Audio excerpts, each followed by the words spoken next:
Magandang hapon, narito po ang latest sa daigdig ng palakasan sa boxing. Tila mahaba-haba pa ang hihintayin ni Denver Cuello bago siya muling mapalaban para sa world title.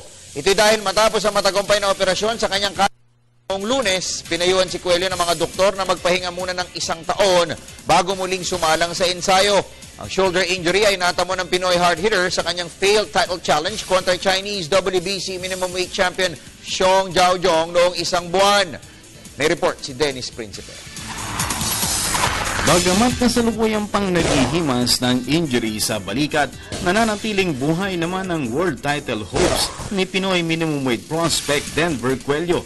Ito'y matapos na magpasya ang World Boxing Council na i-reinstate siya bilang mandatory challenger dahil sa paglabag di umano ng kampo ng Chinese champion Xiong Zhaojong sa ilang panuntunan ng organisasyon, kabilang narito ang hindi pagdaan sa required weigh-in before the fight at hindi pagsalang sa mandatory drug testing sa title bout kontra Cuello noong Hunyo 28.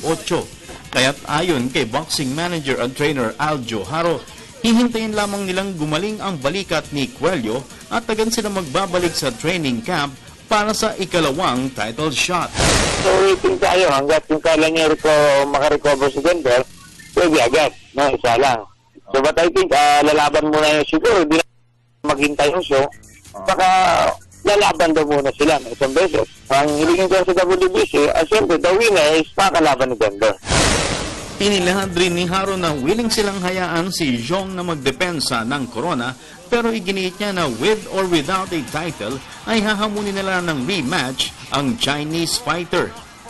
So ganoon pa man, kung matalo man si Xiong, hindi natin alam, kami pa rin yung mandatory challenge sa mananalo. And then, pag hindi na championship, talagang babalikan pa rin namin si Xiong. Siyempre, gusto natin ipakita naman ay kung talaga sino manalo. Diba? Babalikin pa rin natin sa kakalabanan pa rin natin.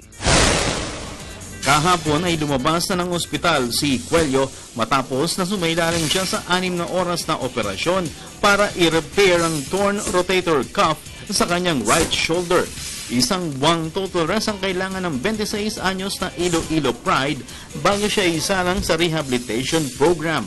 Maniniwala si Haro na sa loob ng 7 buwan ay pwede na ulit sumabak sa ensayo si Cuello para sa comeback fight sa kalagitnaan ng susunod na taon.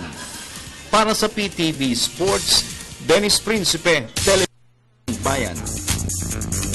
Sa tennis, malaki ang paniniwala ni top Pinay netter Maika Tanpoco. Napakagandang chicks niya na si AJ Lim ang future ng Pilipinas sa mundo ng tennis. Ito dahil po sa edad na 14, marami na pong naiuwing karangalan para sa bansa si Lim.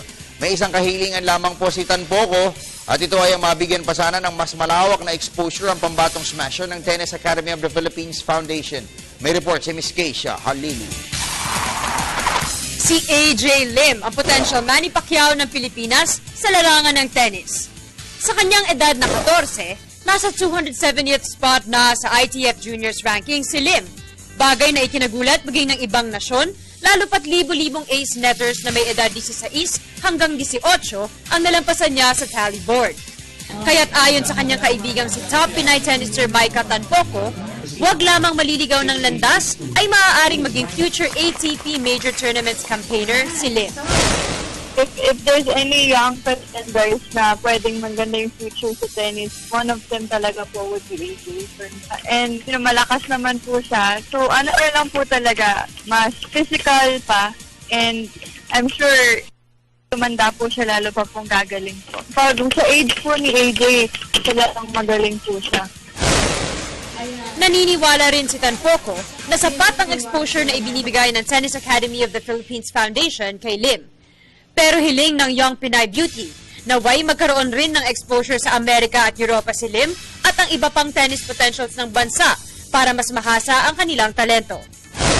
Opo, okay po yung ginagawa nila kasi, nung 13 po siya, naka 10 tournaments na rin po siya, naubos niya po yung limit niya sa ITF eh. So, enough po yun. And ngayon pong 14 siya, meron siyang 14 ITF. And I'm sure mauubos po nila yun. And pag 16 na siya, unlimited na po siya nun eh. Sina Lim at Tanpoco ay kasalukuyang kumakampanya sa ITF Junior Circuit dito sa Pilipinas at sa Timog Silangang Asya. Para sa PTV Sports, Keisha Halili, Telebisyon ng Bayan. At yan po muna ang mga latest sa daigdig ng palakasan. Kung kayo po nabitin, tumutok mamaya alas 5 ng hapon sa PTV Sports. Ako po ang inyong lingkod, Snow Badua para sa Telebisyon ng Bayan.